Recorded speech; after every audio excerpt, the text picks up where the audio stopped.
la Lune arrive en Lion, après avoir passé 2 jours et demi en Cancer, pensez-y, et elle forme une opposition avec Pluton. Donc elle déclenche l'énergie de Pluton, vous voyez, Lune ici à 3 degrés et quelques, et Pluton à 3 degrés et quelques aussi. Déclenchant l'énergie de Pluton, Pluton s'adresse aussi à Vesta et la Lune noire.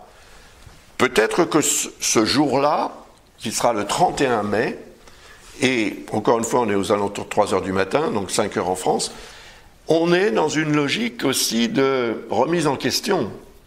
On se remet en question. Ça peut avoir un effet beaucoup plus fort chez les natifs du Lion du premier décan, en particulier, et puis sur les autres, au fur et à mesure que la Lune va traverser le signe du Lion, bien sûr, pendant 2 jours et demi. Ça aura un effet chez les natifs du Verseau, bien sûr, où Pluton se trouve, ça c'est sûr, et chez les natifs du Scorpion. Alors, quand je dis natif du Scorpion, c'est ou Soleil en Scorpion ou dans un signe, ou ascendant. Hein. Entendez toujours ça comme ça. Mais je trouve que ça fonctionne beaucoup plus fortement et je dirais au premier degré quand il s'agit du signe, plus que l'ascendant. Parce que l'ascendant, c'est plus subtil quand même. Hein. Mais ça peut jouer, malgré tout.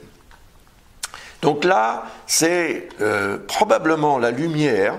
C'est une lumière qui n'est pas forcément très, très puissante, c'est la lumière lunaire, qui peut être faite sur cette zone d'ombre. Cette zone d'ombre, ici, elle intervient dans le signe de Pluton, qui lui se trouve dans le signe d'Uranus, qui se trouve dans le signe de Vénus, qui se trouve dans le signe de Mars, qui se trouve dans le signe du Soleil, qui se trouve dans le signe de Mercure, où Mercure se trouve. Donc en fait, c'est Mercure, encore une fois, qui va... comment dirais-je, dominée, qui devient la dominante de cette chaîne planétaire.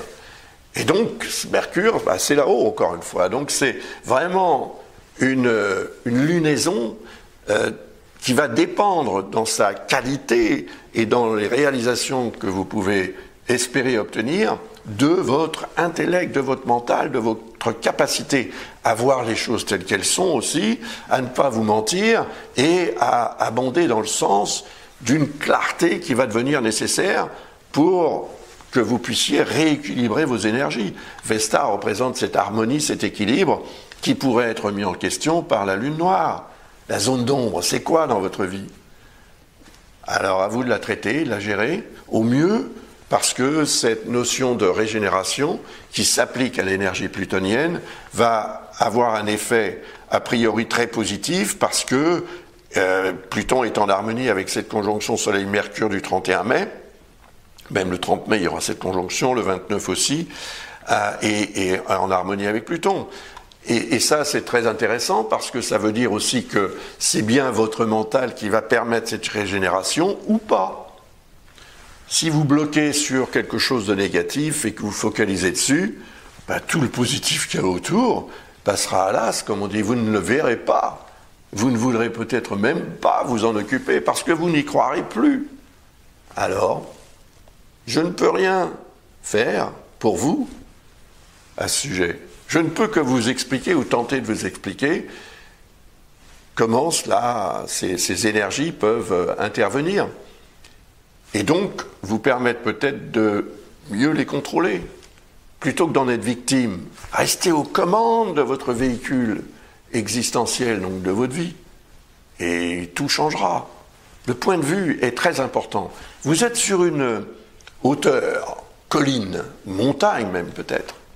La vallée est en bas. Vous avez votre appareil photo, moi je l'ai perdu, c'est dommage, mais vous ne l'avez pas perdu, vous l'avez en main. Vous voulez prendre une super photo de cette vallée parce qu'il y a des lumières extraordinaires et des choses très belles. Mais vous avez un arbre ou un pylône ou quelque chose de pas très beau hein, qui bouche la vue en fait, ou une partie de la vue. Donc vous ne pouvez pas prendre cette photo d'ici, sinon ça va faire moche d'avoir ce truc en plein milieu ou même sur le côté. Qu'est-ce que vous allez faire?